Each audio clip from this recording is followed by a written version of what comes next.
Doutora Maria Lúcia, muito obrigado por vir, é um prazer tê-la aqui, psicóloga. Antes de mais, vou-lhe pedir aqui uma breve introdução sobre si. Olá, Francisco, obrigada pelo convite. Sobre mim, eu sou uma eterna aprendiz na área da psicologia e do comportamento humano.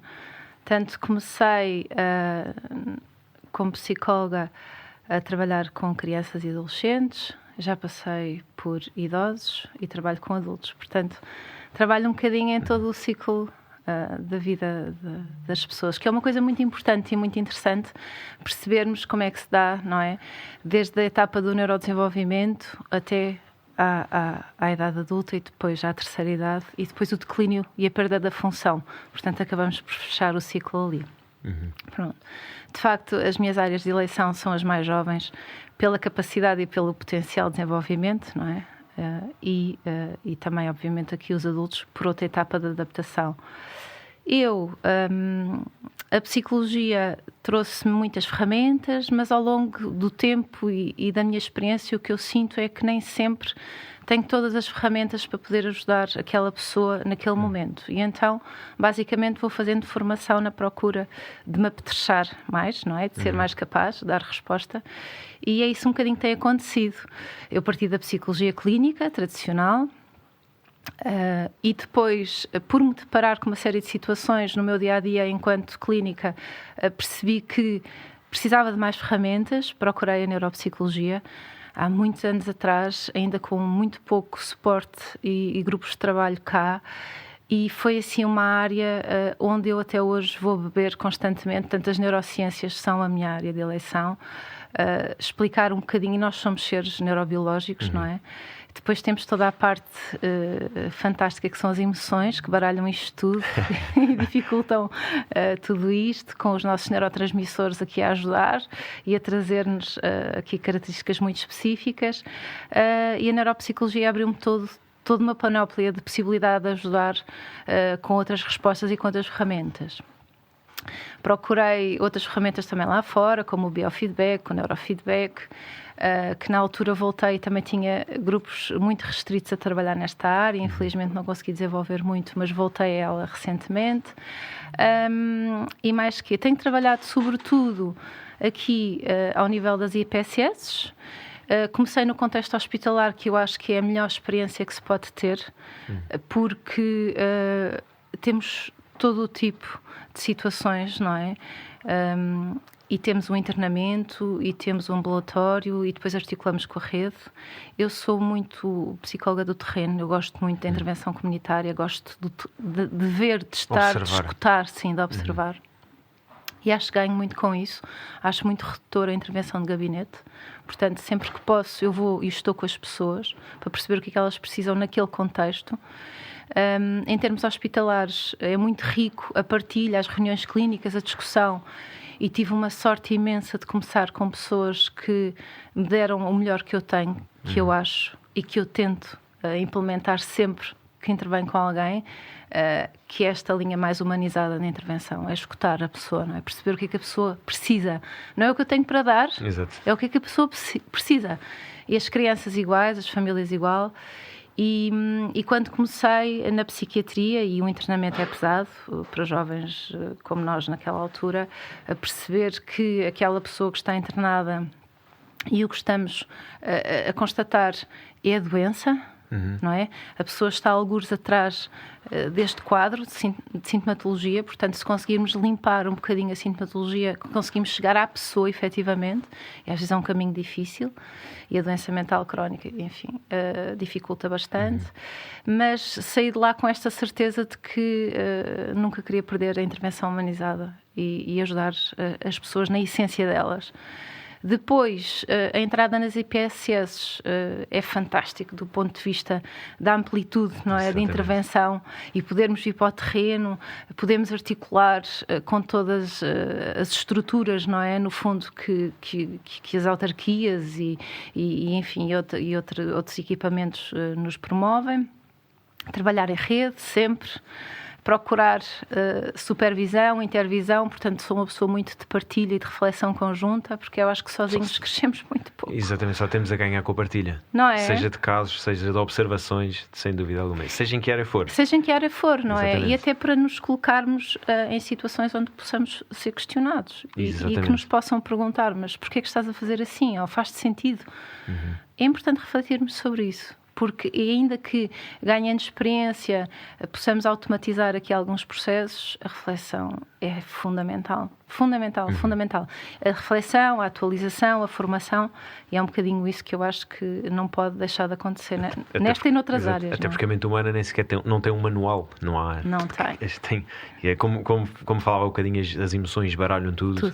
A experiência familiar baralha tudo, a experiência profissional, a experiência desportiva, contexto, a sociedade, tudo baralha a experiência da mente humana. Não há um manual, portanto vem tudo da observação e da partilha. É verdade. Vem muito. Queria-lhe só pedir aqui para distinguir um bocadinho a neuropsicologia da psicologia, para quem não sabe. Ok, então a psicologia clínica, não é? Nós trabalhamos muito com a doença mental ou com a saúde, com a promoção da saúde, que eu também acho que é aqui uma questão muito importante. Normalmente foca-se muito a questão da doença mental, mas a montante, a promoção da saúde é tudo, e ainda que a intervenção não seja maioritariamente nessa área porque não se vê, ou porque os resultados demoram a chegar, ou porque parece que não é tão pertinente quanto intervir ao nível da doença mental, mas é sobretudo, e é aí que o desporto pode ter uma função fantástica, e tem, mesmo sem essa intencionalidade tem. E a neuropsicologia traz-nos toda a parte mais da função, não é? Do órgão, do cérebro. A neuroanatomia mostra-nos as estruturas, e depois a neuropsicologia explica-nos um bocadinho esta tradução em comportamento. Portanto, perceber que nós, enquanto pessoas, todos os dias utilizamos e recrutamos milhares de funções para uma situação simples como sentar numa cadeira ou tomar uma decisão, não é? Tomar uma decisão é uma questão complicada já. Muito. Mas, e toda esta área, especialmente aqui das funções executivas, que é um mundo fantástico, não é? Aqui da atenção, da percepção, como é que nós tomamos a decisão, como é que nós processamos a informação, o que é que nós vamos buscar, como é que avaliamos, não é? Controle do impulso, não é? Organização do pensamento. Portanto, são tudo áreas que depois nos trazem uma mais-valia. A neuropsicologia permite-nos ter este know-how mais neurofuncional, exato, não é? Mais técnico. E perceber que efetivamente nem tudo é emocional, e que realmente pode haver lesão, pode haver alteração funcional, e isso manifesta-se depois no nosso comportamento, não é? E nós vemos isso muito nos processos demenciais, em que as pessoas perdem a função, perdem, às vezes, como nós dizemos, um bocadinho o filtro em determinadas zonas, normalmente do pré-frontal, e ficam comportamentos muito alterados. Do ponto de vista social, do ponto de vista sexual também, e a neuropsicologia ajuda-nos muito a compreender isso, não é? O desporto, nós falámos um bocadinho em off, e mais uma vez aos convidados peço desculpa, mas nós falamos sempre muito em off. O desporto também tem uma componente aí com muito peso na neuropsicologia, nomeadamente em relação às concussões, que é uma doença, que é um estado que se fala bastante hoje em dia, tendo em conta os esportes de contacto, como o rugby, os esportes de combate também, o futebol, que também já se tem vindo a falar. Até que ponto é que a concussão pode realmente influenciar, e como influencia tanto a nível profissional, a nível social, a nível familiar? Muito mesmo. Era importante refletir-se mais sobre isso e haver um olhar mais criterioso a esse nível, porque sabemos que muitas dessas situações só são diagnosticadas posteriormente. Muitas vezes pode não ter havido um traumatismo cranoencefálico ou uma situação que que, assim, de um modo simples, nos remeta para que tenha ou que possa ter havido uma lesão e depois, em termos comportamentais, começamos a ver emergir uma série de alterações e quando se fazem exames complementares de diagnóstico, percebemos, às vezes nem sempre essas lesões são visíveis, não é? Em termos dos exames complementares, mas são visíveis em termos do comportamento que ficou alterado da pessoa.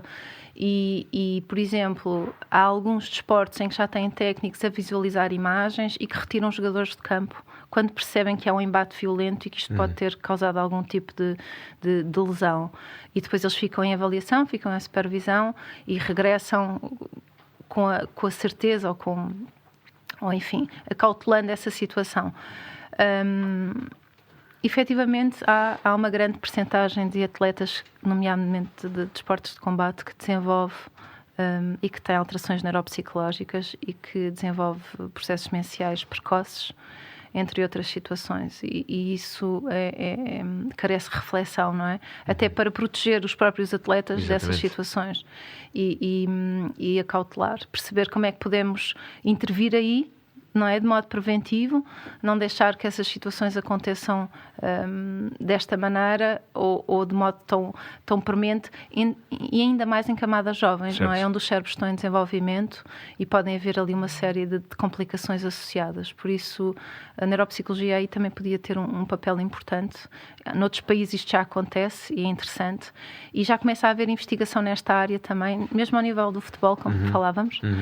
Curiosamente, ao nível do futebol feminino, Okay. Porque acham que há ali, enfim, pode haver ali algumas questões diferentes ao nível depois do que é a lesão e do aparecimento, do surgimento dos sintomas e alguns investigadores estão muito interessados sobre isso. Depois há a questão do rugby, não é? Desportos muito contacto. Onde há embate forte. Mas que o feminino tem alguma relação hormonal? Tem alguma... Pode ter. As hormonas fazem muito de nós aquilo que somos, exato. Não é? E as hormonas femininas, efetivamente, podem ter ali condicionantes que tornam a situação diferente e específica e por isso precisa, assim, de um olhar também diferente. Pode ser que com o tempo estes investigadores nos devolvam mais informação e nós consigamos ter uma intervenção, enfim, mais adequada, não é? Temos pouca informação. Falávamos há bocadinho disso, não era, Francisco? Foi uma coisa que começámos recentemente a estudar. Recentemente, não tão recentemente, mas demos mais peso nestes últimos anos e os resultados estão à vista. Temos muito maior informação do que, se calhar, 10 anos atrás e temos maior capacidade de reação. A concussão, por exemplo, resta-nos descansar, não é? Após um trauma é descansar, não há muito a fazer e prevenir que volte a acontecer, pelo menos num espaço.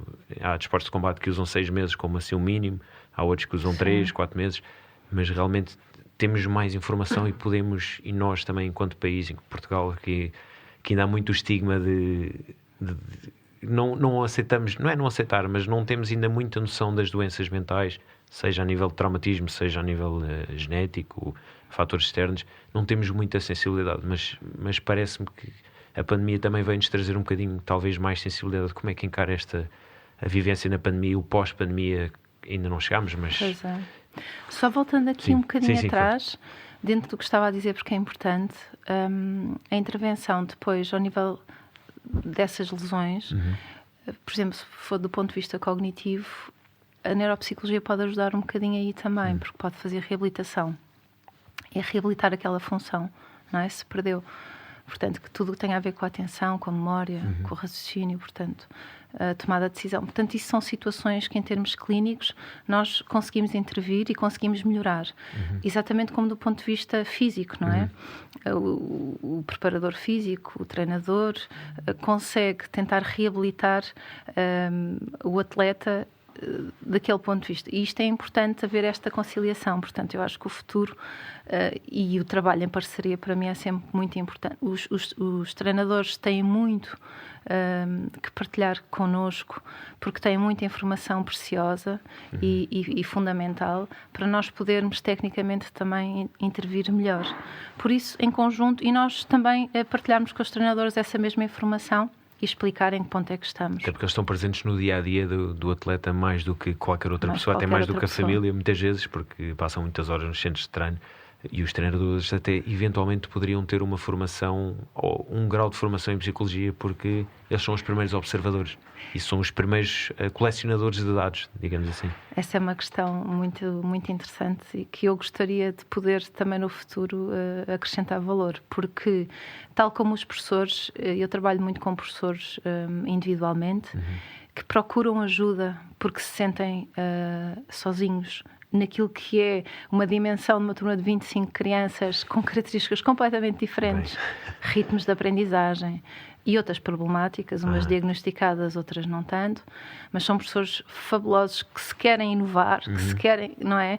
No fundo, dentro daquilo que eles trazem, já enquanto mala de ferramentas, querem melhorar e querem ajudar e procuram, e esse trabalho ao nível da neuroeducação é muito interessante, porque eles dizem que se nós soubéssemos disto à partida, como é que uma criança aprende? Como é que a aprendizagem ocorre, não é? Daquilo que o professor explica, passa, fala, como é que a criança apreende essa informação, armazena, recupera, aplica, e os professores vivamente aderem depois a este tipo de estratégia e devolvem um feedback muito positivo, de entusiasmo, porque conseguem melhores resultados e tudo mais. Os treinadores, um bocadinho dentro desta linha, os treinadores são pessoas por excelência na intervenção, não é? Com o atleta. Portanto, depois os pais, os professores e os treinadores são as pessoas que mais tempo passam com aquelas pessoas.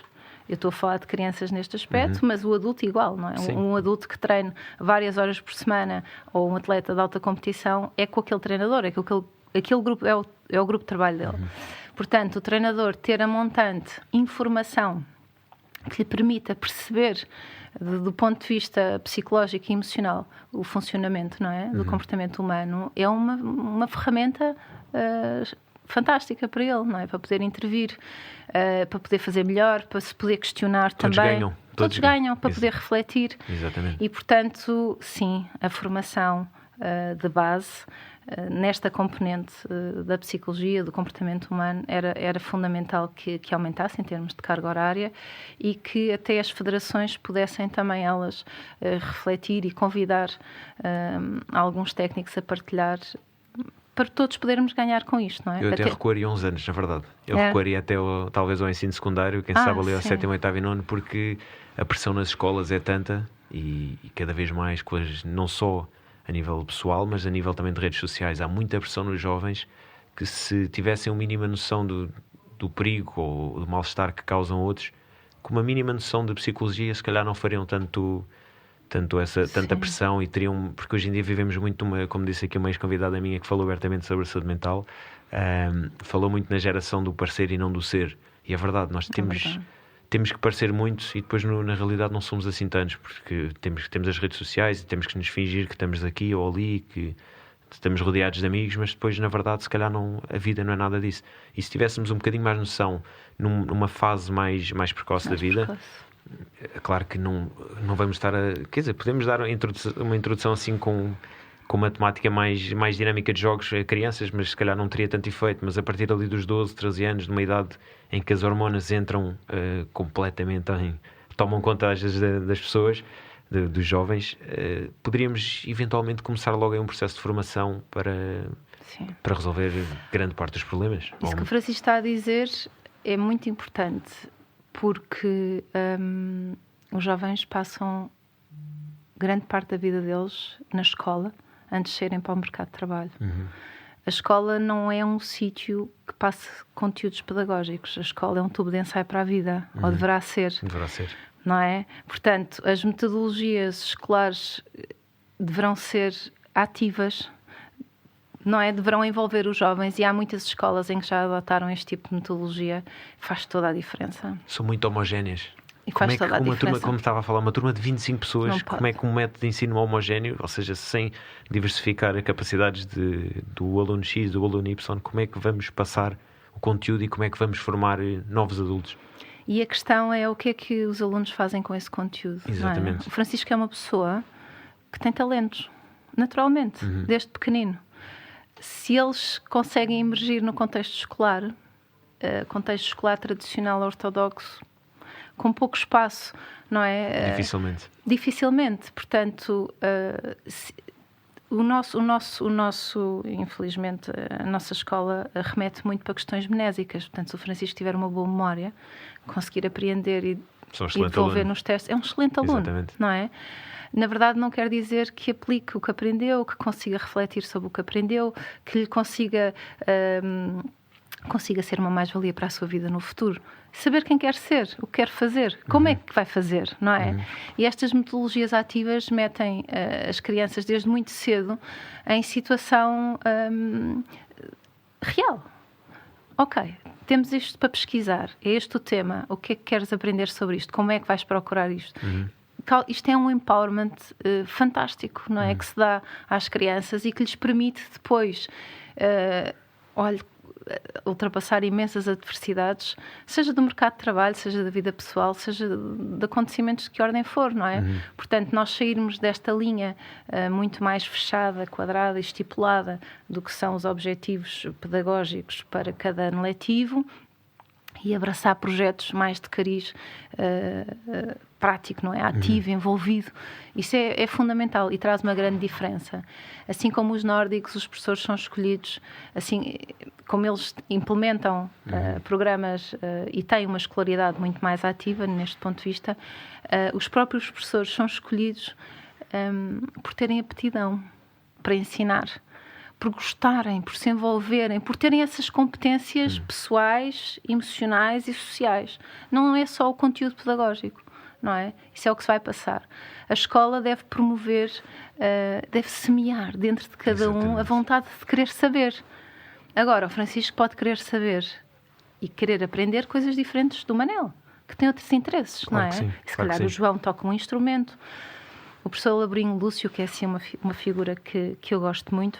Eu trabalhei uns anos na Comissão de Proteção de Crianças e Jovens e tivemos o privilégio de estar com alguns elementos muito inspiradores neste domínio, e o professor Labrinho Lúcio dizia que, infelizmente, as nossas escolas, Portugal é o país dos pífaros. Portanto, tudo o que nós aprendemos em termos musical na escola passa por uma flauta. E deixou-me a pensar, e porquê? Enfim, tantas questões se levantaram nesse momento, não é? E quantas pessoas dotadas nós perdemos, não é? De se encontrarem naquela etapa da vida porque não tiveram acesso a uma viola, a uma bateria, o que for, não é? O que for, a um violino, a um piano. E depois, mais tarde, ou então paralelamente, os pais que podem e que têm essa oportunidade, não é? de lhes oferecer essas experiências, encontram depois então essa capacidade. Jovens com talentos artísticos infinitos que se perdem na escola, porque a escola não é motivacional. À data não permite que se pinte fora da caixa. Exatamente, não é potenciadora nem motivacional. Nós até... Se calhar até na escola são os primeiros que nos dizem: mas queres fazer isto? De certeza. Mas olha que devias ser advogado, queres ser artista plástico. Isso não dá. Não é? Não dá. É muito difícil. Toda a gente sabe que tudo é muito difícil na vida. Se fosse fácil também não tinha piada. Mas com que cara é que eles vão dizer isso a crianças que se calhar são ultradotadas para ser artista plástico, para ser músico? Porquê é que dizem logo à partida que não podem? Ou que não devem porque não dá dinheiro? Mas as pessoas estão... Claro que o dinheiro é preciso, não vamos ser hipócritas, precisamos de dinheiro para viver, Mas olha, Francisco, se encontrar o seu talento e transformar isso numa profissão, tem o seu futuro garantido. Exatamente. Não é?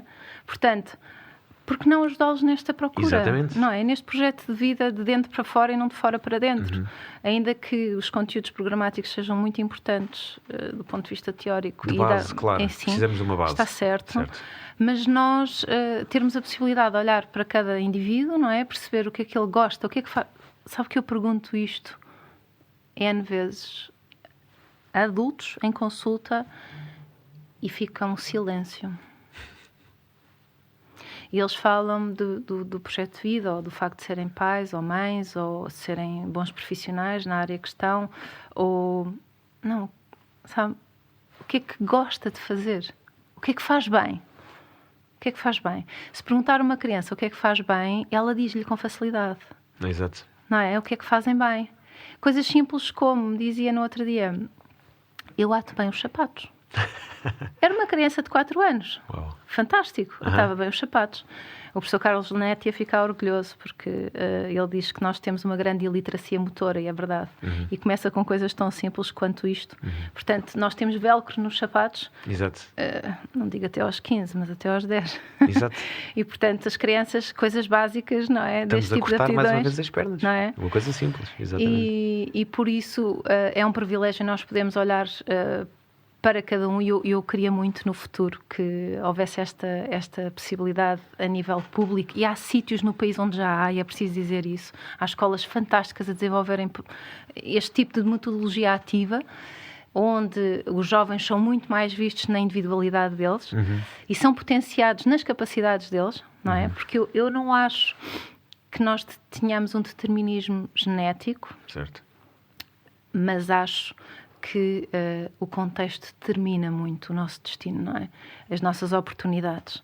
E isso é preciso promover, fazer diferente, não é? Temos que sair aqui um bocadinho desta estrutura que foi criada para chegar a toda a gente. É certo, queremos que a educação chegue a todos. Claro. Mas não de forma maciça, não é? Temos que individualizar um bocadinho. E depois temos pessoas, olha, mesmo no desporto, e mesmo com esta questão de que o desporto de formação deverá ser, no meu entender, uma altura da vida privilegiada, até porque o desporto, se nós pensarmos, a modalidade é escolhida de forma autónoma pela criança. Portanto, só aí é um ótimo gatilho, não é? Exatamente. De envolvimento e de motivação. Portanto, a criança quer fazer aquela modalidade. Vamos lá. E depois, nesta fase da formação, deverão ser desenvolvidas aquelas competências motoras básicas, não é? Lúdicas, da componente muito emocional e relacional e social, e promover isto. E nós vemos muitas das modalidades com carga e com volume e com uma especialização muito precoce àquilo que se pretende que seja. Até porque a literatura diz que depois, quer dizer, as crianças acabam por abandonar. Não é? Por excesso de carga. Portanto, e por desmotivação e por burnout, que é uma coisa que se fala pouco também nesta área, é muito importante. Por isso, em todo o ciclo de vida, tentar dar um bocadinho de voz. Por exemplo, se perguntassem ao Francisco, com 6 anos, o que é que ia estar a fazer com 20, se calhar não diria isto, mas teria outras oportunidades. E, portanto, não é? Nós, desde pequenos... Não estava moldada à sociedade em que vivia. E se calhar até tinha descoberto ainda mais coisas, exatamente. não é? Se calhar o Francisco tem estas características e consegue, no fundo, ir procurando aqui o seu caminho dentro daquilo que o faz feliz, que é excelente. A maioria das pessoas tem todos os dias que se dirigir a um local de trabalho que não quer e que não gosta. E desenvolver um trabalho que não quer e que não gosta, não é? Para comprar coisas que não quer, para pagar um estilo de vida que não gosta, não é? Está ali. agradar pessoas que se calhar não gosta também. É um loop negativo e que muitas vezes pode levar a doenças mentais. Mas, sem dúvida. Mas as crianças, eu acho fascinante a maneira como as crianças absorvem e têm uma capacidade de expressividade que depois vão perdendo ao longo dos anos, também fruto da sociedade, do contexto familiar, do contexto amoroso, profissional, vão perdendo essa liberdade.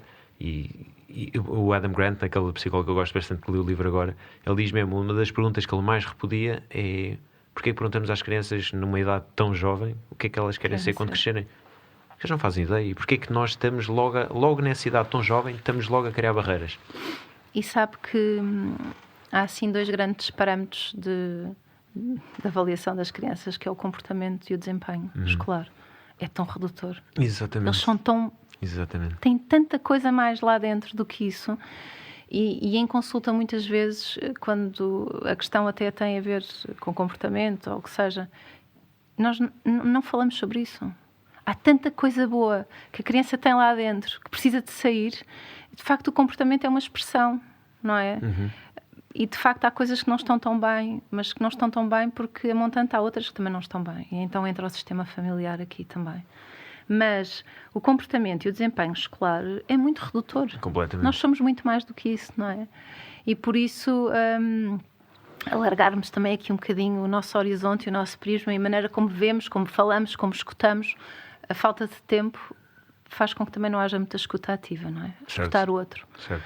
Uma das questões aqui muito interessantes das aprendizagens ativa, do movimento da escola moderna, do high scope, o que seja, é que a criança faz parte da solução, que é, houve um problema, então vamos pensar, como é que tu achas que o podes resolver? É incrível.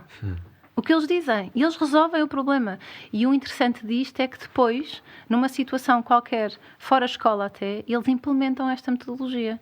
Está a haver um problema no parque e eles resolvem o problema da bola. E isto é para a vida, não é? Nós fazemos este transfer para a vida.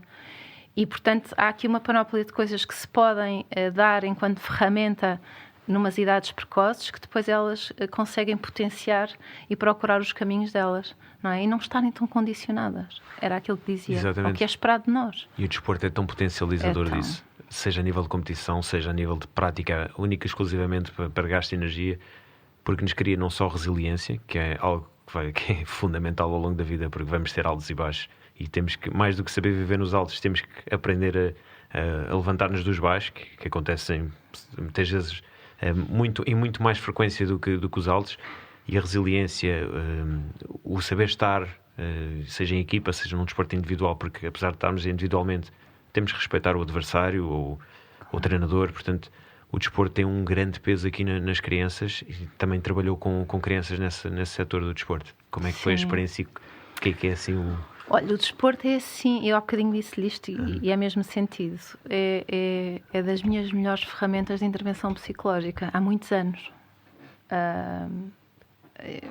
Eu trago muito carinho pelo desporto desde sempre, e eu sou algarvia, portanto na altura eu pratiquei basquete. Ainda hoje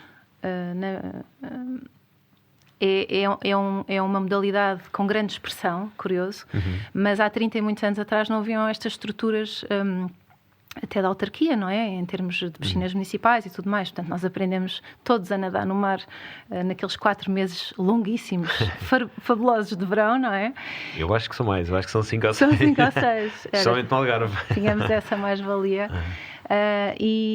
Portanto, essa é a minha modalidade de base, e depois passei por várias outras, e portanto sempre tive esse bichinho de sentir que o desporto, e eu digo muitas vezes isto aos pais, é uma possibilidade das crianças terem outros grupos de pares fora escola, fora família, não é? Portanto, onde eles podem ser outra coisa diferente, onde podem emergir onde emergem outras competências, e onde eles também têm uma ação muito mais participativa, porque se nós formos a pensar em termos de escola, a ação deles está um bocadinho reduzida, e no desporto eles podem efetivamente ter essa ação mais participativa. Eu acho que há treinadores absolutamente fabulosos a trabalharem com crianças, e que fazem toda a diferença, e às vezes nós vamos escutar algumas histórias de vida e houve o treinador ou o professor, não é? Que fez a diferença na vida daquela pessoa. Nós temos um exemplo, nós jogámos na mesma equipa e temos um treinador que nos fez a diferença, exatamente. Fez a diferença, de hockey, exatamente. E foi um dos primeiros convidados aqui do programa, fez literalmente a diferença. Eu era uma pessoa aguerrida, mas ele transmitiu muito mais garra, muito mais segurança, soube-me pôr no lugar, no momento-chave, e é isso que um treinador tem que fazer, especialmente uma camada jovem. Nós estamos frustrados, ele tira-nos do jogo, da competição que for. Senta-te um bocadinho, não estás no teu ponto, hoje não correu bem, e sem rodeios, ele dizia mesmo sem rodeios, hoje não estás a jogar bem, hoje vais ficar no banco, amanhã vens ao treino, ou depois da manhã, e vamos dar a volta, mas hoje não é o teu dia, hoje vais ficar sentado. E é impressionante como é que eu lembro perfeitamente de alguns casos, e hoje em dia pensa, ele deu-me ali umas lições incríveis para a vida mesmo. E ele falava de uma maneira comigo, com o Gonçalo falava de outra maneira, e ele tem uma predisposição. Ele poderia, não psicólogo, porque ele não tem formação para isso, mas tinha ali muitas bases e tinha atitudes incríveis. Com miúdos, nós tínhamos na idade entre os 7 e os 10 anos, portanto. São coisas que me moldaram para a pessoa que eu sou hoje em dia. E que fizeram diferença na vossa vida, não é? Sem dúvida alguma. E tanto que estão agora neste momento, quantos anos depois a partilhar isso? 20 anos depois. 20 anos depois. É estas mais diferenças. 20 anos, um bocadinho mais de 20 anos, exatamente. não é? Foi... Estas aprendizagens, não é? Estas memórias que depois vão modelando e que nos vão acrescentando valor enquanto pessoas. É fabuloso, é fantástico. Porque temos que só ouvir o não no momento certo. Temos que ouvir um sim no momento certo. As modalidades também, eu acho, coletivas, têm essa mais-valia. Exatamente. Eu acho. Em determinado momento, é sempre uma boa experiência. A organização, não é, da equipa, o trabalho em equipa. A partilha. E tudo o que surge dali. Tudo o que é trabalhado em termos, quer do ponto de vista físico, tático, não é? Seja do ponto de vista mais emocional, a gestão, como estavam a dizer, é muito, muito rico mesmo. E curioso, não é? Porque importa-se isto um bocadinho para a gestão e para as empresas vão beber um bocadinho destes modelos, não é? E, portanto, nós vamos fazendo shifts aqui de uma área para a outra, porque é comportamento humano. E, portanto, isto acaba por...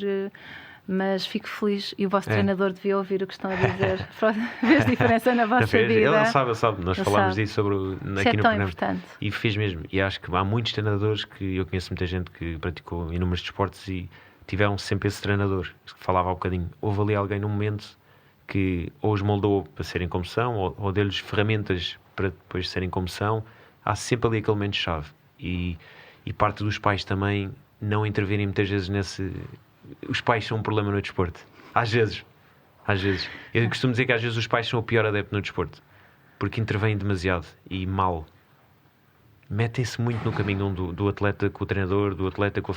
Há ali...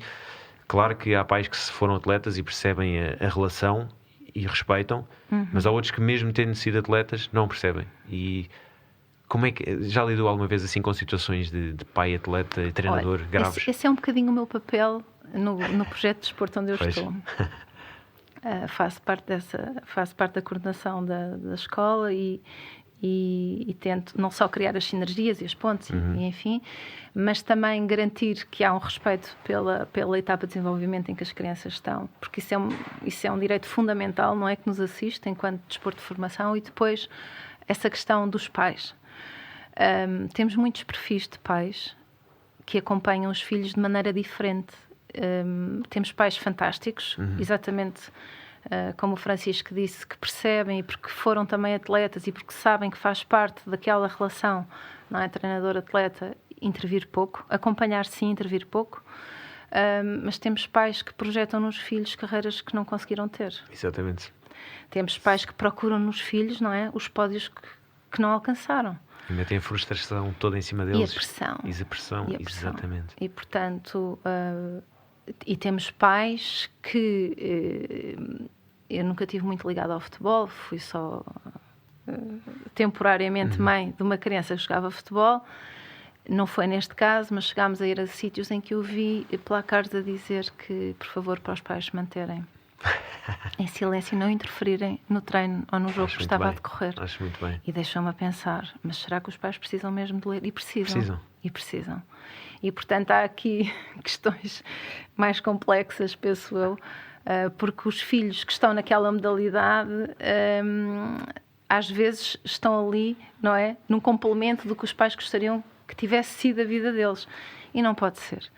Porque estamos a condicionar uma série de fatores, não é? Como eu disse anteriormente, o desporto é francamente uma vontade, é a autonomia de ir fazer determinada modalidade. Isso tem que ser aproveitado, não é? Não tem que ser o futebol porque o pai jogou futebol, ou o basquete porque o pai jogou basquete, não é? Ou o handball, mas o que é que tu queres fazer? O que é que tu gostavas de fazer? E depois tem pais que digam, olha, mas ele experimenta tudo, ele não se fixou em modalidade nenhuma, isto não lhe dá a tal da especialização. Diz, olha, mas ele tem 8 anos. Sim, mas ele está desde os 3 na natação e um palmarés, não é? Logo desde aí, disse, ok. Então, mas e o que é que o pai gostava que acontecesse? E o pai diz, eu acho que era importante então ele desenvolver aqui mais competências e especializar-se nesta modalidade para conseguir vir a ser um grande atleta. É? E ficamos em silêncio, não é? A escutar, porque eu penso, às vezes os pais estão a falar deles, não estão a falar dos filhos. Não é? E os filhos às vezes partilham connosco que é uma grande pressão ter que responder a estas expectativas sociais, escolares, desportivas, não é? Enquanto pessoa, até tenho muitos jovens, adolescentes, que estão em etapas normativas do desenvolvimento, descoberta pessoal, sexual, o que for, e que dizem, como é que eu poderia dizer uma coisa destas? Ou estamos numa fase, não é, de desenvolvimento, mas é importante que os pais percebam que eles precisam de espaço também, claro, para se encontrar e para se descobrir. E o desporto é uma enormíssima possibilidade disso acontecer com sucesso dentro do perfil de cada um. Nós não temos que ser todos atletas de alta competição, não é? Exatamente. Nem temos todos que competir. E eu acho que o desporto de formação tem um bocadinho... Incute muita competição. Sim. É verdade. E temos de ter espaço para todos. Temos de ter espaço para o que quer competir, ao mais alto nível, e ter o acompanhamento, o seguimento, não é? E termos espaço também para o que só quer, no fundo, estar e cooperar. Há jovens que têm muito a perspectiva cooperativa, ainda que sejam modalidades individuais. Isso é excelente. Não é? Incrível, exatamente. Até podem ir acompanhar os outros na competição e motivá-los e ajudá-los e terem uma função espetacular, no fundo, naquele grupo de trabalho. Portanto, nós não somos todos iguais e não temos que estar todos detalhados para obter pódios ou resultados ou pensar. É engraçado, eu estou a partilhar isto consigo e lembrei-me agora aqui de uma frase de uma americana que dizia que assim que entrou para o remo, 3 meses depois dizia, eu vou aos Jogos Olímpicos. E os americanos têm muito esta questão, não é? Tem uma carência enorme. E trabalham sobre isso. Não é? Como os brasileiros, como os australianos. Exatamente. E bom, está tudo certo. Tem que haver espaço para toda a gente. Exatamente. Não é? Tem que haver espaço para toda a gente. Porque o desporto pode ser tão compensador para o atleta que alcança aquele pódio que tanto desejou e trabalhou, como para o jovem que só quer estar e quer ir aos treinos e gosta de treinar e gosta daquele momento, porque não está a estudar, porque não está em casa, está com os amigos, não é? Porque tem o treinador. É uma escapatória. Não é? Aquele treinador, como o Francisco teve, está a ver? Portanto, eles querem isso e o desporto de formação deve permitir isso. O desporto escolar também acho que é aqui uma ferramenta muito importante. Muito por explorar, infelizmente. Mas tem havido um bom trabalho. Tem havido evolução, um bom trabalho, muita dedicação da pessoa que está à frente do desporto escolar. Eu vou acompanhando assim pelas redes sociais, mas é de valorizar. E, por exemplo, também esta perspectiva de pensar no atleta de uma forma mais holística, não é? Exato. Antigamente se tentava muito isolar o atleta para ele manter o foco naquilo que está a fazer. Hoje sabe-se que ficam atletas incompletos, não é? Que eles têm outras dimensões, têm a sua dimensão familiar, social, relacional, não é? E, portanto, englobar isso... Eventualmente profissional. E profissional. Que tem outras profissões, exatamente. A questão da carreira dual. Carreira dual. Eu tenho histórias de atletas, não há muitos anos atrás, há 15, 16 anos atrás, que eram completamente segregados, porque passavam muito tempo em competição e, portanto, quando retornavam às aulas, não eram integrados nem incluídos, nem pelos pares, nem pelos professores, não é? Porque havia também aqui alguma resistência em achar que o atleta de alta competição, por ter o estatuto, terá que ter aqui uma abordagem diferente. E tem, porque efetivamente ele trabalha muitas horas e, não é? Com muito empenho e muita dedicação para estar ali. Portanto, exatamente. Sim, temos que adaptar. E hoje em dia já também há trabalho desenvolvido. Eu tenho conhecimento de alguns agrupamentos com esta questão das carreiras duais, onde já há um acompanhamento mais singular, não é? Na pessoa e naquilo que a pessoa demonstra querer fazer, porque qual é, não é, em termos de tempo, quanto tempo um atleta vai ficar na alta competição? O que é que o espera depois? O que é que ele perdeu? Para onde é que ele vai voltar? Os sacrifícios que fiz são muitos quando se quer ser um atleta de alta competição, e muitas vezes o público em geral não percebe o sacrifício que é ser atleta. Eu não fui profissional, nem pouco mais ou menos, mas treinei bastante e só com mínimo uma experiênciazinha do que foi, há sacrifícios. Há muitos sacrifícios, há muitas noites quando uma pessoa é jovem que não pode ir porque tem campeonato, há férias às vezes que não dá para ir não sei para onde com os amigos, porque temos de treinar. Do seu grupo de pares. Exatamente. Não é? Não àquela atletas. Data, Exatamente. Não atletas, exatamente. E depois, quando termina todo esse ciclo e quer voltar, há todo um vazio à sua espera, não é? E mesmo atletas profissionais e, quer dizer, olímpicos, medalhados, que entretanto depois não têm todo o desenvolvimento académico, não é? Não têm competências para entrar no mercado de trabalho àquele nível, portanto, e que ficam tantos anos à procura de um rumo e de um caminho, e tem que se repensar isso também. Infelizmente temos vindo a trabalhar isso. Tivemos vários atletas que há muitos anos que foram campeões olímpicos ou medalhados olímpicos e de repente foram esquecidos. Recentemente temos vindo a ter mais atenção a isso e a abraçar mais esses atletas. Já não nos esquecemos tão facilmente dos atletas, no sentido em que abraçamos mais a experiência deles, trazemos para as empresas para motivar, para dar discursos, também porque eles têm ótima experiência de vida, eles treinaram muito, eles alcançaram resultados incríveis e chegaram à resiliência que falávamos, a resiliência, e foram capazes, numa altura em que alguns deles, já há muitos anos atrás, Carlos Lopes e outros atletas incríveis, chegaram a um ponto em que eles não tinham condições nenhumas e foram lá e ganharam. E de repente, do ganhar até se serem esquecidos, vem poucos meses, 1 ano, 2 anos. E não se pode fazer isso, e os atletas sofrem bastante com isso, esse esquecimento. Agora estamos claramente a melhorar. Exatamente. E há várias empresas que estão a fazer essas pontes, o que é excelente mesmo. E sabe que eu acho que esses atletas têm tanto know-how para partilhar, tanta coisa boa que poderiam fazer, quer seja na modalidade onde eles são especialistas, não é? Porque teriam todas a experiência, e a literatura diz muito isso. Esta questão da componente mental é muito alicerçada pela experiência, não é? Quando não é trabalhada do ponto de vista diário, há bocadinho falávamos sobre isso, trabalhamos a componente técnica, tática e física, e a componente mental aparece ali, às vezes também estamos a mudar, não é? Também é importante dizer isso, é importante dizer isso, mas às vezes chegam pedidos de um atleta que vai ter uma competição, daí a 2 meses está claramente com ataques de ansiedade e entrar numa fase mais disfuncional. A 2 meses da competição, portanto, sem conhecer o atleta, sem conhecer as características dele e tudo mais, e uma das coisas basilares que eu faço é sempre, havendo essa capacidade e esse insight, não é? Não havendo sofrimento psicológico ou psicopatologia pesada, dar ao atleta a conhecê-lo ele próprio, que eu acho que seja o atleta, seja a pessoa, seja a criança, nós percebemos como é que nós somos, quais são as nossas características da personalidade, que não é bom nem é mau, são as nossas. E nós podemos alavancar isso a nosso favor. Esse é o ponto-chave, não é? Nós podemos tirar partido das nossas características. E está tudo bem. E trabalhar a partir daí, não é? As que nos são mais desfavoráveis e que nos colocam em patamares mais disfuncionais, temos que as travar, temos que tentar geri-las de outra maneira, as outras vamos potenciar. Portanto, e aqui eu acho que é muito importante fazer este trabalho, não é? Ao longo do ciclo, acompanhando. Exatamente como trabalhamos todas as outras componentes, como nós dissemos. No crescimento jovem, não sendo atleta, mas sendo artista, acho que... Eu há bocado falava na especialização, que é algo que tem alguma... Intriga-me um bocadinho, porque muita gente fala que uma pessoa tem que se especializar.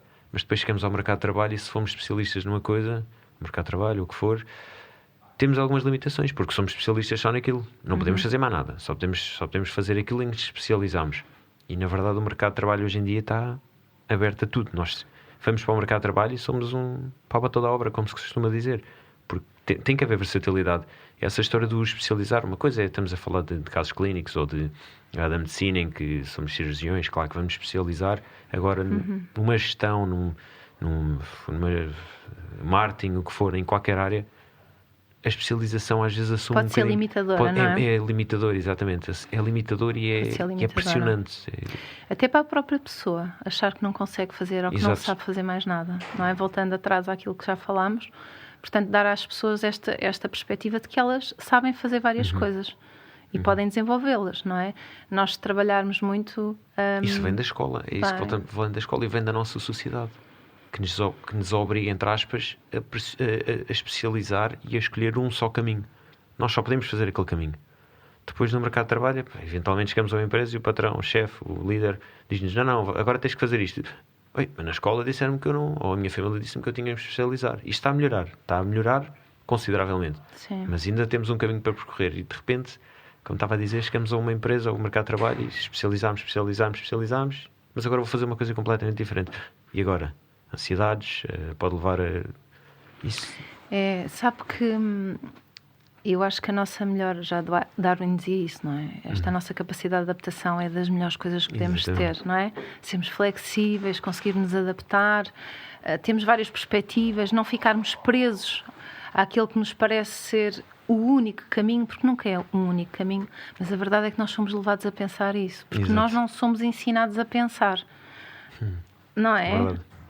De base, portanto, dizem-nos o que é que nós temos que pensar, o que é que nós temos que fazer, e isso é muito interessante quando nós perguntamos a um adulto questões simples, não é?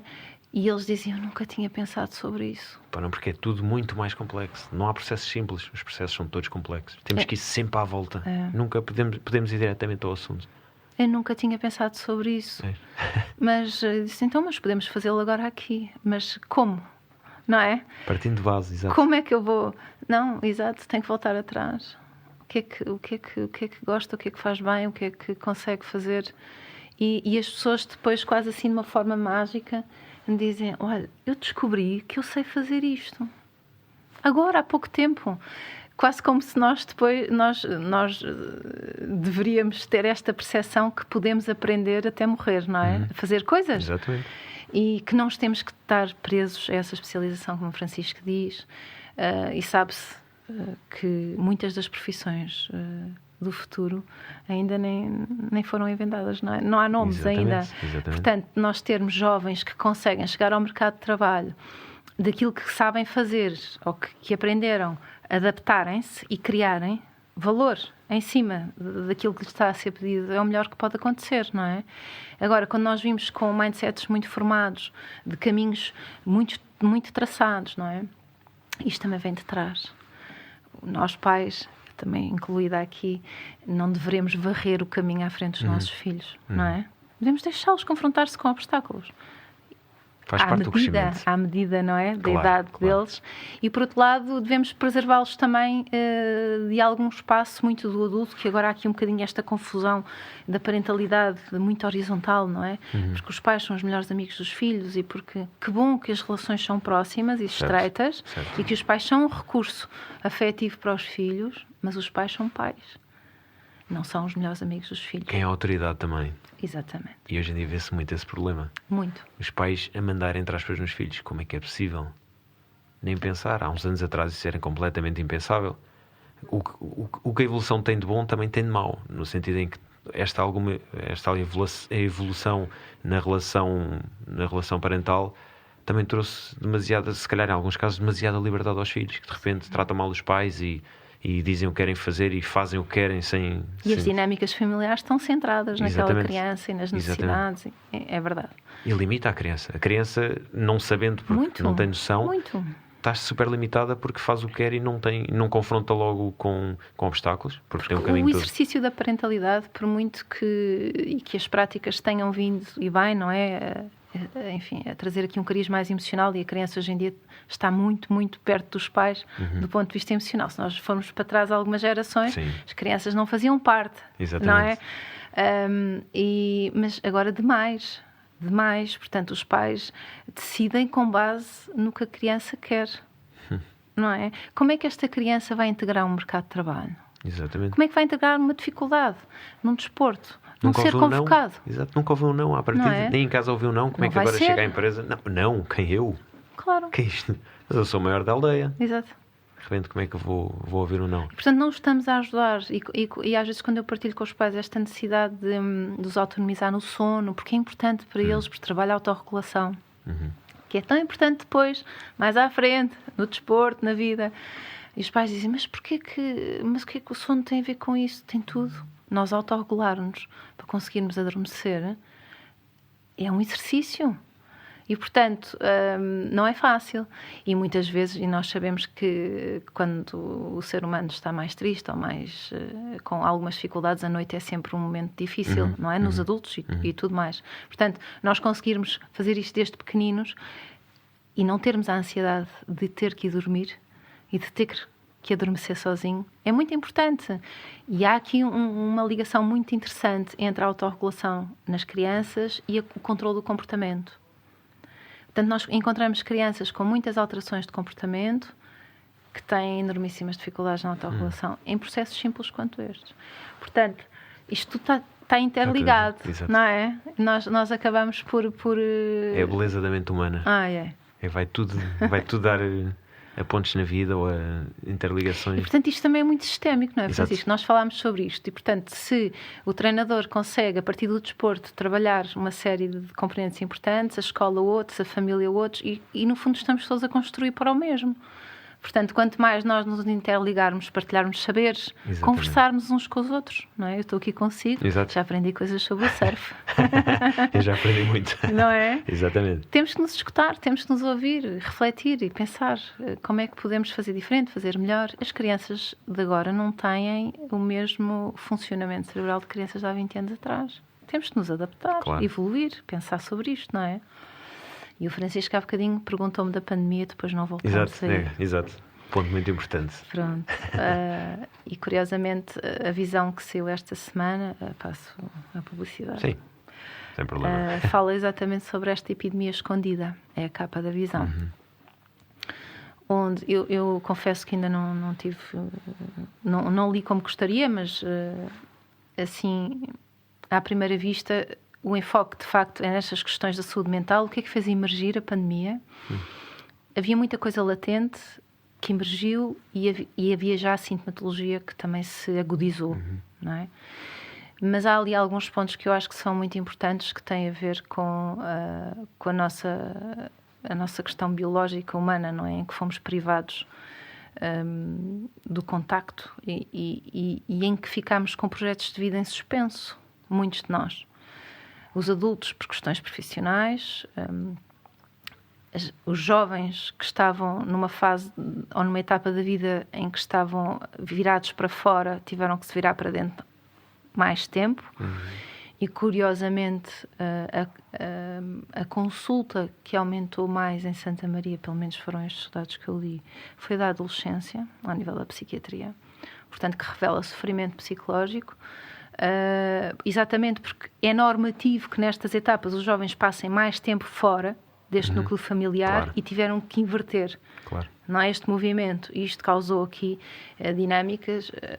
causou dinâmicas familiares que não aconteceriam se não estivéssemos a viver a pandemia, não é? Portanto, as próprias famílias confinadas a trabalharem em casa, com o stress adicional todo que isso acarreta, com questões, não é? Houve muitas questões aqui que se levantaram, e há sofrimento psicológico nas várias faixas etárias, por motivos diferentes.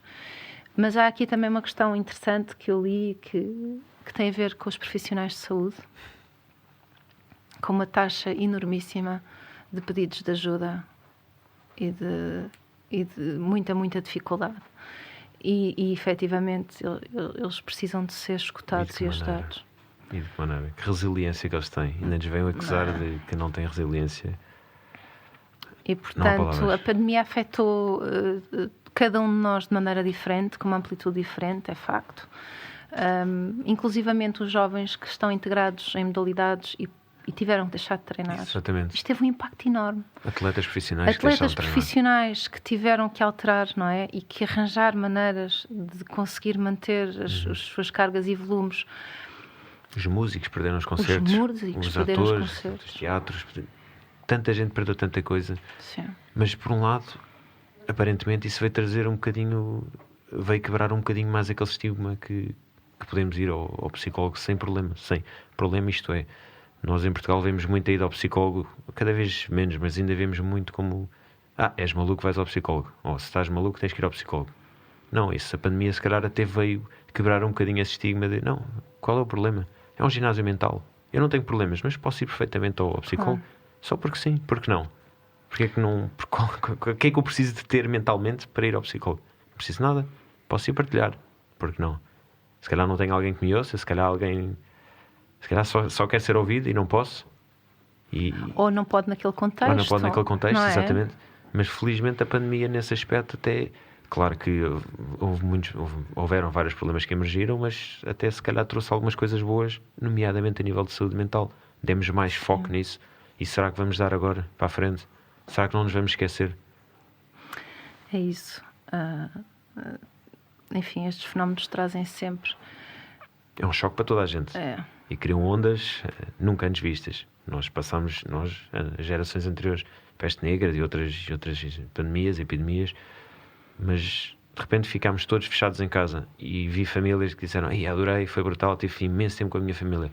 E outras disseram: já não podia ver os meus filhos à frente, uma gritaria todos os dias. E houve diferenças significativas do primeiro confinamento para o segundo. Certo. Nas mesmas famílias, elas relatam um desgaste muito grande no segundo confinamento. No segundo? Sim. Que teve mais liberdade, salvo seja. Mas que já estavam sem recursos emocionais para lidar com uma série de coisas e, portanto, e os próprios jovens também relatam situações de maior sofrimento psicológico no segundo confinamento. O primeiro confinamento foi um bocadinho visto entre o medo, não é? Obviamente, do que estava a acontecer, mas também a novidade e o desafio de se adaptarem a esta realidade e de tentar usufruir. Portanto, nós vemos nas redes sociais só receitas surgirem, toda a gente a fazer pão yoga em casa, não era? É verdade, Portanto, nós ficámos fabulosos dentro de quatro paredes, não foi? Exatamente. Mas depois... eu acho que com o passar do tempo e com o emergir, não é? Com as notícias e com a questão as notícias e as mortes e os internamentos e as vacinas... Tudo extremamente negativo. Não é? E, portanto, isto trouxe aqui, acarretou grande ansiedade para muitas pessoas e o projeto de vida e o que é que vai ser e como é que vai acontecer. E houve bebés que nasceram, não é? Exatamente. E que, os bebés Covid, como se chamam. Covid. E que vêem a maioria dos profissionais em volta deles, sejam educadores, sejam professores, de máscara. Sem caras, não atribuem caras às pessoas. Não é? Pronto. E nós desenvolvemos muito por imitação, não é? A mesma parte dos gestos é muito importante. E, portanto, nós estarmos tapados numa área em que somos tão expressivos, isto teve também condicionantes para os bebés. Que impacto é que isso terá no futuro? Que fosse é que está a cavar agora para o futuro? Acho que há muita coisa que tem que ser, haver aqui um follow-up e tentar-se ir acompanhando, como em tudo, não é? Assim, estes fenómenos que acontecem, mas perceber que nós somos todos, e ainda que sujeitos a situações semelhantes, nós temos reações muito diferentes, porque somos pessoas diferentes. Exatamente. Não é? Portanto, o Francisco vive de uma maneira, eu terei vivido de outra, não é? Todos vivemos de maneira diferente. E às vezes é difícil as pessoas entenderem, mas aquela pessoa até em termos de qualidade de vida, não é? Parece que tem tudo assegurado, mas aquilo mexeu com outras questões da pessoa e por isso teve um impacto.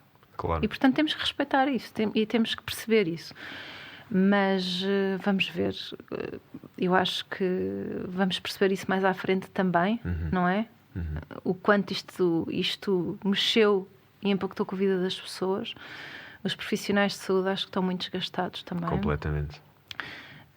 Todas as outras doenças ficaram em stand-by ou não, porque na verdade elas continuam a avançar e as pessoas não têm acesso às estruturas de saúde, porque está tudo muito direcionado para, ainda que estejamos também numa fase em que isto, enfim, foi claramente retomado, não é? Mas eu acho que a questão da pandemia fez subir e fez emergir uma série de sintomatologia em quem tinha latente, termos de consulta, muita procura no pedido de ajuda em questões ligadas à ansiedade, muita ansiedade, a depressão. A ansiedade e a depressão são as doenças mais comuns hoje em dia, ou mais e faladas. A perturbação obsessiva-compulsiva também, com rituais de limpeza, de lavagem. Exatamente. Portanto, quem já tinha isto, latente, está... E é tão limitador. As pessoas ficam muito limitadas do ponto de vista social, não é? E criam ódio com outras pessoas. Não limpou aquilo. Hoje em dia apontamos o dedo tão facilmente. Não usa máscara, não faz aquilo, não faz aquilo. Ficámos todos, de repente, muito, muito perturbados uns com os outros. Mesmo as crianças, ou é vacinado ou não é, ou usa máscara ou não usa. Nós estamos todos uns contra os outros. Quando cai um objeto na rua e nós queremos gentilmente, nós não sabemos... Nem pensar não é? O que é que porque a pessoa quase que fica... Uma festa no animal. Não é? Cruzamos com vai desinfetar pelo animal. E então eu pergunto se posso neste momento. Sim, exatamente. Mas realmente isto só vamos ver as repercussões daqui a uns anos e ver até que ponto é que impactou, porque eu sempre achei que o maior problema fosse mesmo a saúde mental durante e pós a pandemia, porque realmente impactou-nos muito. Nós mudámos completamente o estilo de vida. Para quem tem trabalhos muito ativos, de repente está fechado em casa, desenvolve se calhar um comportamento obsessivo-compulsivo com comida, se calhar passa a ser maníaco das limpezas. Houve ali uma série de coisas que se calhar estavam... E ainda que nós, enquanto ser humano, tenhamos essa capacidade de nos adaptar, não é? À mudança, claro. À mudança, mesmo em situações onde emergiu sintomatologia, se essa situação montante desaparecer e, portanto, retomarmos a nossa vida normal, pressupõe-se que a própria pessoa também consiga, com tempo, começar, não é? A vivenciar as situações do cotidiano de outra maneira. Mas isso às vezes não acontece. E as pessoas cristalizam ali e, portanto, desenvolvem ali problemáticas e patologias. É ir acompanhando, não é? Por outro lado, eu acho que houve aqui alguns ganhos, até nesta perspectiva dos formatos profissionais e do trabalho. Há pessoas que descobriram, como o Francisco, não é? Outras áreas que querem desenvolver e o vieram fazer. Pessoas que perceberam empresas que perceberam que conseguem ter trabalhadores a meio tempo. E esta flexibilidade, eu sou muito apologista desta flexibilidade, não é? Seja no que for. Porque nos torna mais aptos, mais capazes de lidar com a adversidade. E, portanto, é um ganho nesse aspecto, não é? As pessoas com estruturas de personalidade mais rígidas têm uma enorme dificuldade em fazer isto. Por exemplo, se o Francisco colocar duas pessoas diferentes na mesma situação, como, por exemplo, a dizer, venha para aqui e vão-me apresentar um projeto nesta área, atendendo a esta realidade. Há uma pessoa que vai adorar poder pensar, criar, imaginar, propor, e há outra pessoa que vai ficar paralisada porque está na procura daquelas diretrizes mais estruturadas, que é, não, mas o que é que eu tenho que fazer? Disse, não, tu é que me vais propor o que é que vais fazer. Exato. Não, mas dentro da função para a qual me contrataram, o que é que eu vou fazer? É isso que me vais dizer.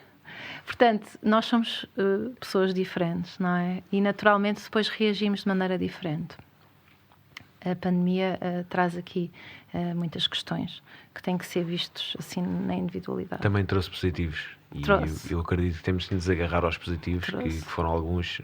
Essa história das empresas não necessitarem de o trabalhador lá às 10 horas por dia é um positivo, porque dá-nos mais tempo, nós trabalhadores ou quem trabalha em empresas, de fazer outras coisas e que não impacte diretamente a produtividade. Até se calhar vai produzir mais, porque tem mais liberdade.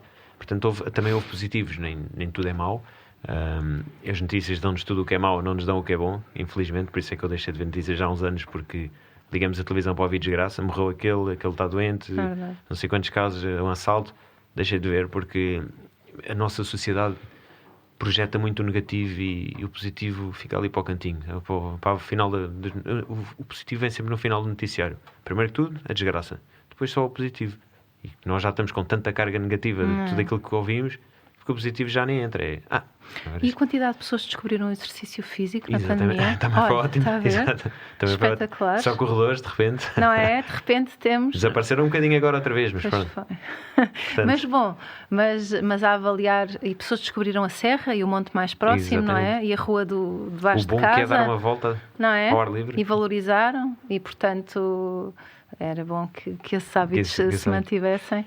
Não é? Nós, ser humano, temos muito esta tendência para ir buscar rapidamente assim, estes estilos de vida que nós consideramos bons. Não é? Exato.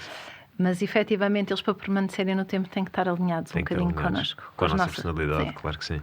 Tem que estar. Queria lhe perguntar de que maneira é que o desporto que faz trail running e mais umas coisas, como é que isso ajuda no exercício da profissão e também no aconselhamento, por exemplo, aos jovens atletas, como é que isso lhe ajuda, tendo em conta que experiencia na primeira pessoa o que é ser atleta, ainda que seja amadora?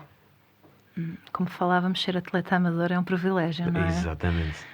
Podemos desfrutar e usufruir. Exatamente, sem pressões. Não é? Exatamente. Não quer dizer que não nos empenhemos e que não treinemos. Somos profissionais, isto é, somos dedicados na mesma. Não é? Exatamente. E eu costumo dizer muito que eu adoro treinar. Competir também, gosto, mas adoro treinar. Gosto muito desta rotina de ter o meu treino e de me dedicar a ele e de conseguir perceber que evoluo, não é? Face à dedicação que vou tendo. Olha, eu acho que traz aqui grandes mais-valias para o meu bem-estar, obviamente, é fundamental. E as minhas modalidades são todas, exceto o basquete, que era de pavilhão, é tudo exterior e de mar.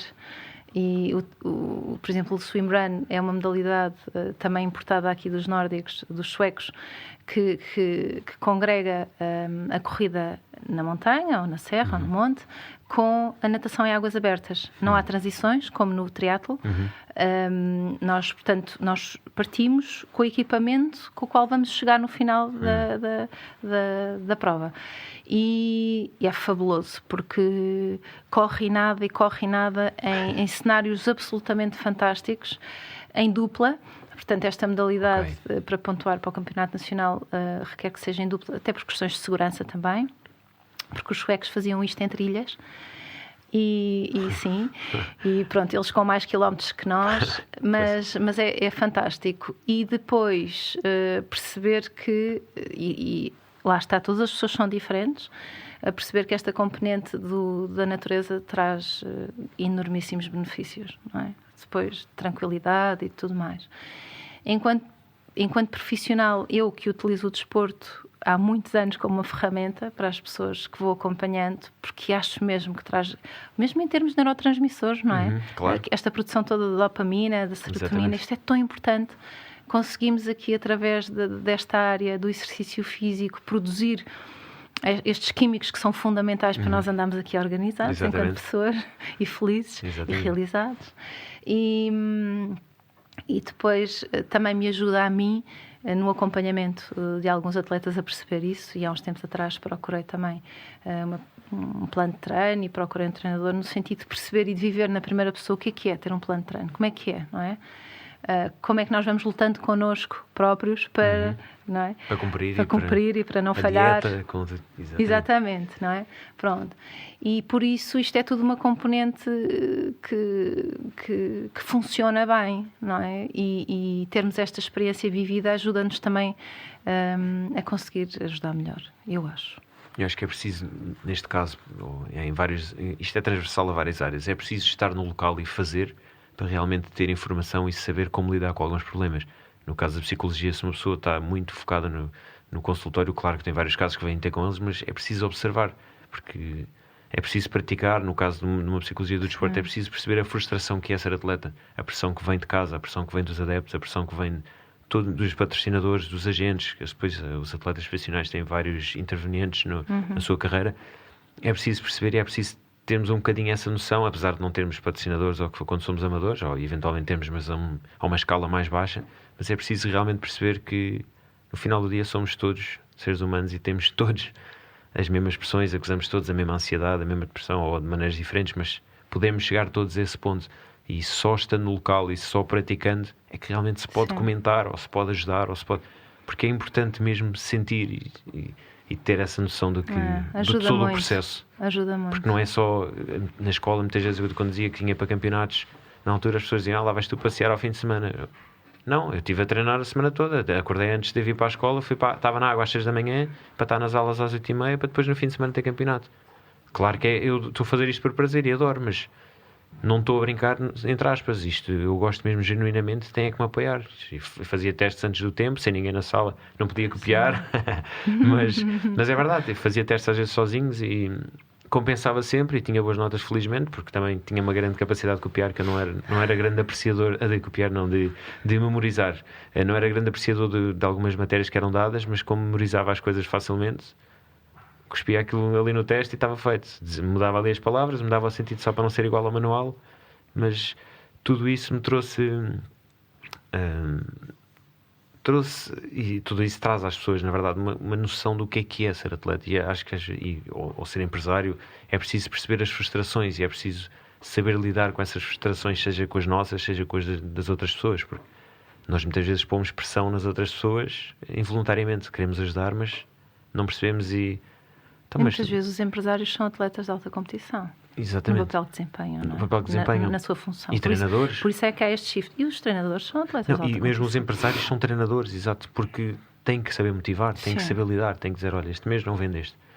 Não correu bem. Foi um mês em que estiveste mal, não atingiste nem um terço da tua meta de vendas, mas próximo mês acredito que vais dar a volta por cima. E sabe que eu acho, há aqui uma série de hábitos associados às modalidades que nos ajudam muito nesta questão da capacidade de trabalho e de envolvimento, e sabemos que é um processo, que é uma coisa que eu acho que as gerações agora se debatem muito. É tudo muito rápido, não é? Vivemos num mundo muito fast, tudo muito rápido. Exatamente. Procura-se até intervenção psicológica expresso. Exato. Que eu não sei fazer. E a volatilidade de ideias. Sabe? A ideia hoje é completamente diferente da manhã. E perceber que é um processo. Exato. E eu acho que o desporto nos mostra muito isso, que nós vamos do ponto A ao ponto B com trabalho. Trabalho diário. Só que entre dedicação. O A e o B há o A1, A2, A3, A4, A5. Não é? Exatamente. E isto para a vida é perfeito. Nós termos planos, termos projetos, temos coisas que queremos concretizar, mas percebemos que há processos que vamos ter que percorrer, não é? Com nós, enquanto pessoas ativas, implicadas não é? E afincadamente a produzir resultados, porque a forma mais passiva de estar não traz muitos resultados, em princípio. Portanto, eu acho que o desporto tem aqui muitas lições de vida que são fantásticas depois e que nos habilitam enquanto ser humano, noutras circunstâncias. Portanto, e a frustração, o lidar com derrotas, com insucesso. Com insucesso. Faz tanto. Não é? Com insucesso, tão com lesão. Exatamente. Um atleta que vai competir daí a X meses numa prova muito importante e que de repente se lesiona, não é? E que talvez nem consiga regressar a tempo ou consiga, mas limitado. Deita 20 anos de treino para aquela prova. Não é? Que não é só o treino de 3 meses antes da prova. Como os ciclos olímpicos. Exatamente. Nós vemos lá de 4 em 4 anos. Mas para chegarem aos ciclos olímpicos já treinaram 20 anos antes, ou 10 ou 15. E as pessoas muitas vezes não percebem a frustração nos atletas disso e rapidamente apontam. Eu costumo dizer que o adepto em geral do desporto é um atrasado mental porque não percebe mesmo, não faz ideia do que é perceber, não percebe nada daquilo que se passa ali, da maneira como a pessoa treina, de como se alimenta, de toda a frustração dos sacrifícios, e ele falha um golo de baliza aberta no caso do futebol, pior jogador da história. Calma, há momentos maus. Esta cultura desportiva era fundamental que existisse desde o berço, não é? E eu, por exemplo, estava-me a lembrar que dentro do nosso projeto uma das coisas que nós quisemos muito foi envolver a família, e tivemos a sorte de nadar numa piscina municipal, até que não era ali da nossa área de residência, porque foi a que nos foi facultada pela autarquia, e tínhamos a sorte de ter, veja só, isto para alguns será o azar, porque era a última hora de treino do dia, portanto já muito tarde, e crianças pequenas dos 7 aos 12, dos 6 aos 12, e nós tínhamos a piscina só para nós, com uma piscina de 25 metros, e nós pusemos os pais a nadar na pista ao lado. Portanto, os pais iam levar os filhos ao treino e nadavam. Faziam o treino deles, obviamente, exato, não é? O treinador estaria direcionado para os filhos, mas depois, quando os pais foram, alguns deles, lhes foi perguntado, eles adoraram este momento. E portanto, podermos envolver as famílias também, não é? E poder tentar colocar esta semente desta maneira de estar.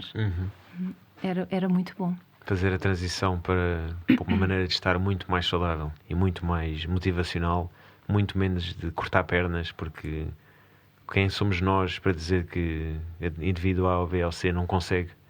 Não temos... Quem sou eu? Eu não sou treinador dele, não sou pai dele, não sou... Porquê que tenho que eu, que não percebo nada da vida dele, dizer que ele não consegue? Tecnicamente, se calhar hoje não consegue, mas amanhã não sei. Porque é que eu lhe vou dizer, não, isto não é para ti? Mas olha, Francisco, também há muitas situações em que se percebe que não foram os atletas que nos momentos mais imediatos de chegada à modalidade que evidenciam grandes competências, não é? Do ponto de vista físico ou técnico, ou o que seja, e mais à frente percebemos que, afinal, não é? Trabalho. Não é? Voltamos à história do talento. Do talento e do trabalho. Portanto, há um conjunto de coisas. Tem que haver espaço para toda a gente. O desporto deverá ser democrático. Exatamente. Deverá ser mesmo absorvido como um estilo de vida para a vida, não é num momento da vida porque Exato. há uma doença que surgiu ou porque há uma situação de excesso de peso ou do que seja. Portanto, termos esta cultura desportiva desde muito pequeninos, famílias inteiras, que é o que se quer. A atitude dos pais que praticaram desporto normalmente é um bocadinho diferente. Às vezes não. Não digo, eu ia fazer Exatamente. essa ressalva, não digo os pais que estiveram ligados à alta Voltamos à competição. história da frustração. Sim, sim.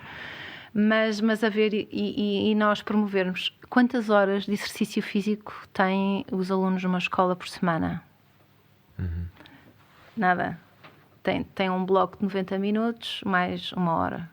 Se tanto, porque eu tive professores que me disseram, mas olha, isto é excelente aqui, porque eu já estive noutras escolas onde tinha 1 hora. Portanto, porquê é que nós temos tanta carga horária com disciplinas que são, de facto, muito importantes Criar para nós, bases, não é? certo. Mas a atividade física é fundamental. E as artes, não é? As artes. As artes. Portanto, quem toca, quem pinta, quem proporcionar estas experiências, mas em termos desportivos e ainda mesmo em termos de estruturas, se nós fomos às escolas, a maioria das escolas tem o campo de futebol, eventualmente o de basquete, e quem não gosta de jogar futebol e basquete, não é? Termos outros espaços, pensarmos no exterior.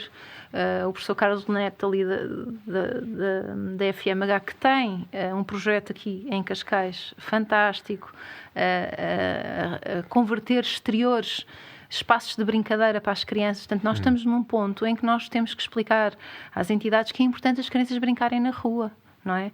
Experienciarem. Que era algo completamente adquirido há uns anos atrás. Há uns anos atrás. Aliás, as crianças eram chamadas para dentro de casa para irem jantar. Hoje em dia são enxutadas de casa para irem brincar. Para irem brincar. Portanto, esta componente física e motor é muito importante desde muito cedo.